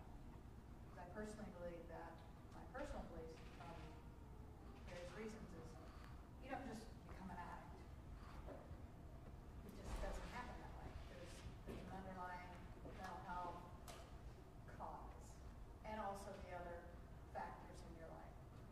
And so it looks like the history of what you've shared is just touching the effects on the public, and not necessarily looking at the effects that their mental health has that leads to addiction. And that seems to be one of the problems why they keep coming back to do the same things. Mm-hmm. Yeah, that's an interesting point. I mean, when you look at sort of the history of addiction treatment, at least, it's different than the history of psychiatry, because psychiatry actually didn't really want to own addiction treatment in the same way that they wanted to own other mental health disorders like schizophrenia or depression or things like that. And so even now we have all kinds of, and I mentioned boundary work and turf wars, there's still, boundary work and turf wars in the medical field about who's going to own addiction. And you can be certified in addiction medicine, right, and that's different than being a psychiatrist who specializes in addiction. And so I think the history also of peer-led treatments in addiction is much longer than it is in mental illness, where you started to have a more kind of peer-led recovery model that came about maybe in the last 50 years or so. But in the history of addiction, that goes all the way back to the 1800s, where for the most part, medical professionals didn't want anything to do with addiction, so the people that became the leaders were the people who had been through it themselves and were, sort of worked out the solutions via trial and error on themselves and each other, really. Right, yeah. Right. But I think there is movement to kind of combine our efforts, and there's a lot of collaboration, functional, we call it functional mergers, collaboration happening from the mental health and mental wellness and the addiction field. But there is still these kind of, yes, you have the certification that you have with the ACM certification versus another certification with the ABM. So there's a lot of these turf wars that are still happening in terms of psychiatry and how it comes into play with the addiction research and addiction medicine. But there is movement in that direction. a lot of, at least in the research world. It's happening, and it's happening because leadership is willing to make it happen. And I think that's been a critical avenue to kind of pursue. I know you mentioned kind of the low adoption rates of medication-assisted treatment and sort of how it hasn't been proven effective, so why isn't everyone doing it? And I guess kind of from a health management perspective, the liability is really high. It's very highly regulated. There's a lot of issues with actually implementing the program. Do you see any movements kind of from the DEA side and the NIDA side of saying, like, this is a thing that works and we need to, kind of keep pushing it? Yes, so especially in the opioid realm and buprenorphine, so they are definitely looking at how to mitigate those barriers and kind of those regulations that are making it difficult. Specifically with buprenorphine, you have a certain number of prescriptions that you can give right now. You have this waiver process that you need to go through, and the training for bup is a 2-day in person and then online. So in order to just get the waiver, and only I think 2 professional organizations provide it. Family Medicine is one, and I think another one, I think ACAP maybe, or one of the psychiatry arms. But there is a look and an effort to kind of increase the number, but also reduce some of those barriers from the policy perspective. And that's because the science has shown that we need to treat folks. Otherwise, we're going to lose them. So there's a lot of efforts going there. There's also looks at kind of developing different medications to treat opioid use disorders, but also sitting at the same table with the pain and neuroscientists looking at development of non-addictive pain medications, because nobody's saying that we shouldn't treat pain. And that's a critical thing that needs to be understood, that pain needs to be treated. It's just that we need to know how to treat it effectively without causing addiction in some of these folks. So sitting at the same table, talking through it, developing new medications, looking at novel ways of treating the opioid epidemic in terms of overdose prevention or reversal medications. So we have Narcan, but Narcan is not strong enough for fentanyl-laced overdoses, or heroin to a certain extent, but fentanyl mostly. But so developing medications as well, other medications, and looking at this kind of multifaceted approach of addressing the opioid epidemic as well. Are you guys looking at different medications, or is there more of an ecological approach on using methadone or other medication-assisted treatments? So a little bit of all. We're looking at seeing if there's opportunities to develop new medications. There's potential in vaccines. There's potential in addressing medications that are tapping into different parts of the neurocircuitry for opioids. Methadone has been effective for some folks, understanding who it's effective for versus buprenorphine, and understanding some folks just do not like how bup makes them feel. And so they're not going to be adhering to bup. So figuring out who that would work for. What about implants? There's some talks about implants. There's stimulation, brain stimulation. There's devices that are going into the ear, devices that are actually even addressing the respiratory depression. So quickly catching the respiratory depression and being able to react to it. So there's a whole host of this innovative push of addressing this epidemic. And I don't think anybody has thought that it was going to only take one thing. I think everybody understands, at least from where I sit, everybody understands that it's going to be multifaceted, it's going to need novel, it's going to need innovative, it's going to need medication, it's going to need partnership and collaboration, and it's going to need policy, it's going to need demonstration, it's going to need a lot of things to be able to address this. You mentioned that there's a lot of people involved and a lot of different parties and interests involved, and not only the number of people or number of parties, but fundamentally different perspectives and approaches. Can you think of any places where that collaboration that you're mentioning, either current or historical, have succeeded, and maybe what might have contributed to their success? don't you talk about current? I'll think about historical for a So, minute. tobacco policies, science drove tobacco policies that eventually have reduced the use of nicotine. California has been a big driver.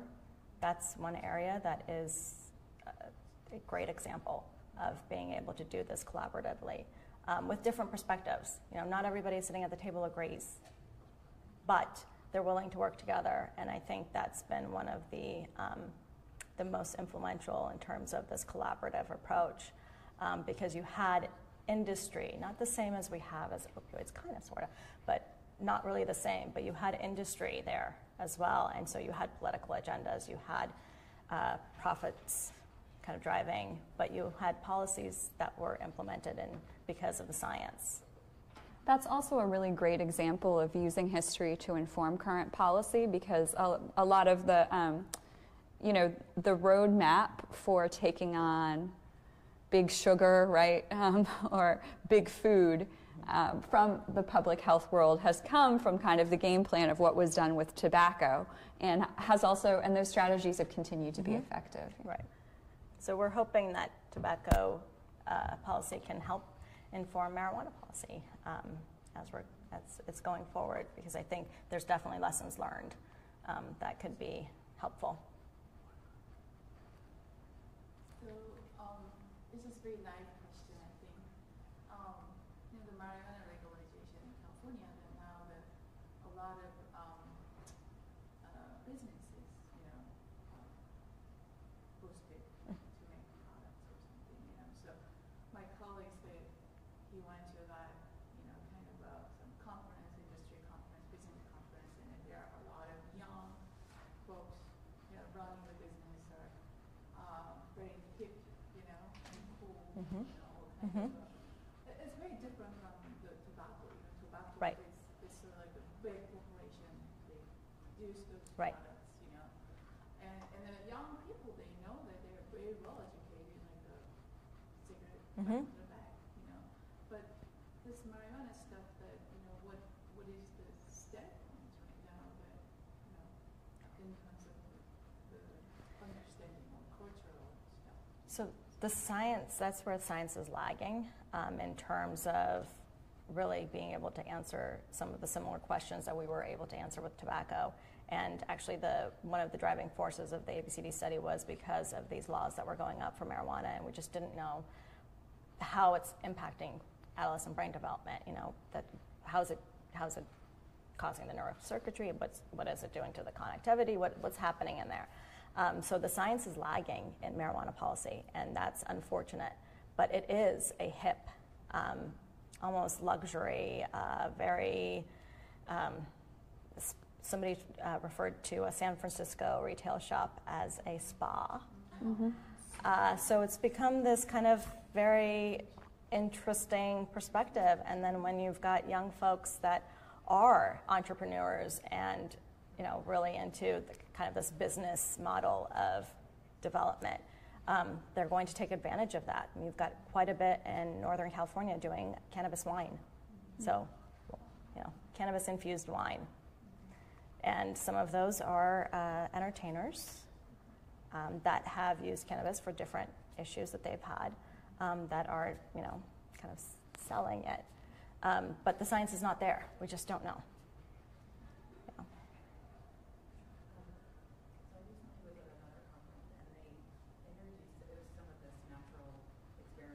Mm-hmm. Washington. And they've shown that with, and it's very preliminary data, right? But they showed with the introduction of cannabis that the opioid overdoses went down. So the adolescent mind aside, because that's very controversial, but in adults, I'm wondering if you guys are talking about positive benefits of cannabis as, knocking out some of the opioid overdose issues. So this is a question that comes up often, and there has been this kind of study of showing, the opioid use and overdoses going down in some of the states that have cannabis. Like I said, cannabis, one of the strongest evidence, is for chronic pain. But We don't know what dosage, we don't know what potency, we don't know, and it's not really cannabis, it's cannabidiol. It's CBD that's really effective. So there's a difference between CBD and smoking pot that has THC.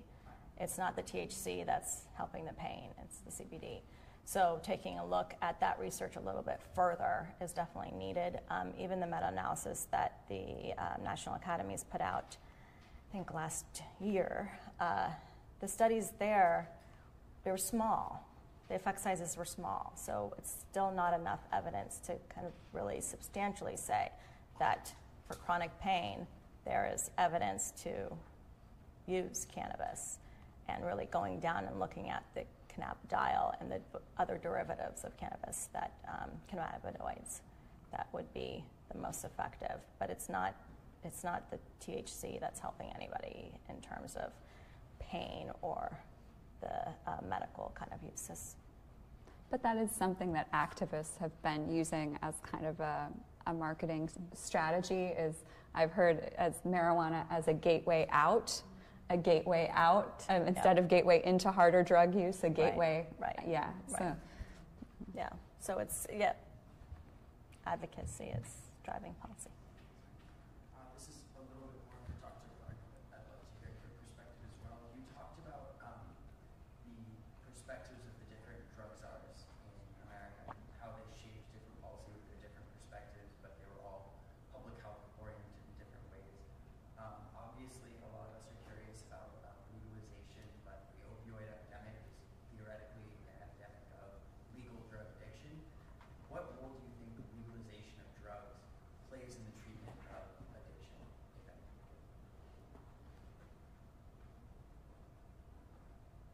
Well, I think all of the data that Katia just showed us indicates that when a drug is legal, more people use it, right? So I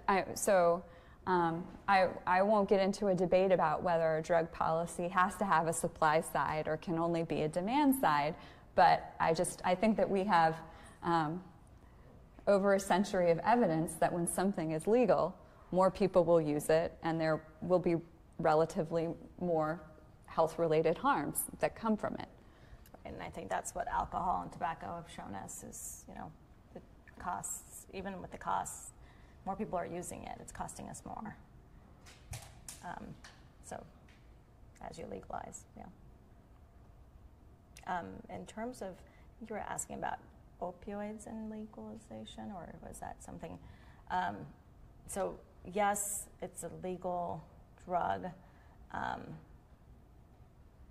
but it's controlled, right? It's a controlled legal drug. It's prescribed. So it's a little different than alcohol, tobacco, because those are not controlled, so to say, in terms of their availability. They've got age, there's age limits with alcohol, and there has been evidence to show that if you reduce if you increase the age limit to, going from 18 to 21, I think Puerto Rico was the last one that did that, you have better health outcomes. But it's not a controlled substance like opioids are, and like marijuana is federally. Anything else? In terms of buprenorphine. Bup. Have you seen it as an effective medication in the homeless? I don't know if you had insight in whether that has been an effective medication in the homeless populations, or as opposed to methadone or naloxone. So I have not looked into the literature in the homeless populations and bup use with homeless populations. I'm guessing that there's groups out of Baltimore that probably have that data, because there's such a high homeless population and there's also such a high opioid use rate. But I have not looked at the rates there. I know that there's efforts to look at the justice system and networks in the justice system to introduce bup within kind of criminal prison systems networks. But I haven't seen the data in the homeless. but I would guess that the Baltimore folks probably have that and have looked at it. It's hard because the bupe needs to be taken and adhered to, and it needs to be prescribed, and they need to go, get it. So I think it's a hard population to treat with bupe. Are there any key elements, I guess, in addressing, that you would suggest in addressing the opioid use in the homeless population? I think it's a community, capacity issue. You've got to figure out where to treat the homeless population with bupe, which is, it's not a free drug, right? I mean, unless there's opportunities to kind of provide that medication. But addressing kind of that access to bupe, where the actual venue of where they can come to obtain bupe and how you can monitor without having the traditional sense of phone, shelter, to be able to monitor them and make sure that they're adhering to the drug. Because one of the things that we talk about in terms of the chronic disease model of addiction is that treatment needs to be sustained in order for recovery to be, effective and actually happen, successful. It needs to be sustained, and it's not you take bupe for a week and that's it. You've got to continue taking it, just like any other, blood pressure, diabetes, any other, thyroid issues. You've got to take your medications every day to kind of address the issue. So I think opioid addiction is the same.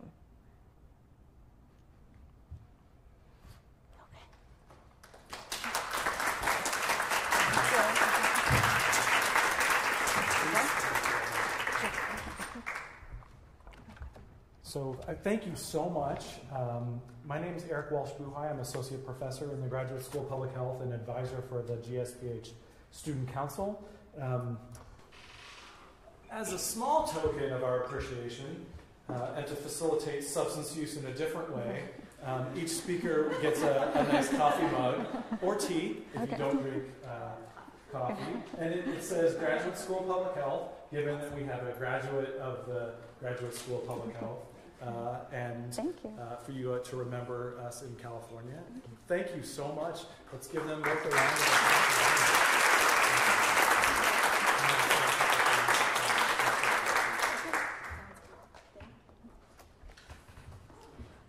So we're going to wrap up. I really appreciate you coming tonight and staying. I know it's late, certainly for our speakers tonight. They're on East Coast time, I think, and so it's even later for them.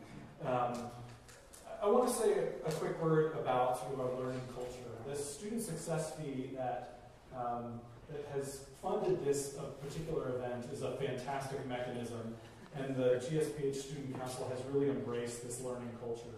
Where else can you come and learn about the science of addiction in an environment where you can ask questions and have this free dialogue?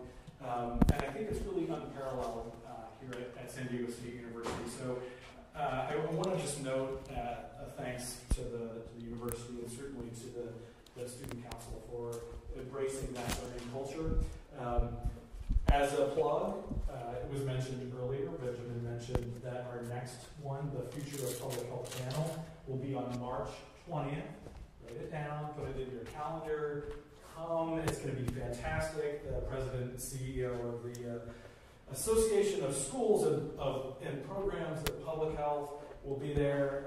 The deans of UC Davis, Louisiana State University, Rutgers, and the City University of New York, as well as a local director of the County of San Diego, HHSA, will be there. And then the other one will be April 5th, 4 or 5, on applications of public health today. So write it down, come back, support this learning culture. We hope to see you again. And I think our speakers will be around maybe for a few minutes. If you have some questions, you can meet them and ask some personal questions. You can ask questions personally to them. So thank you again for coming.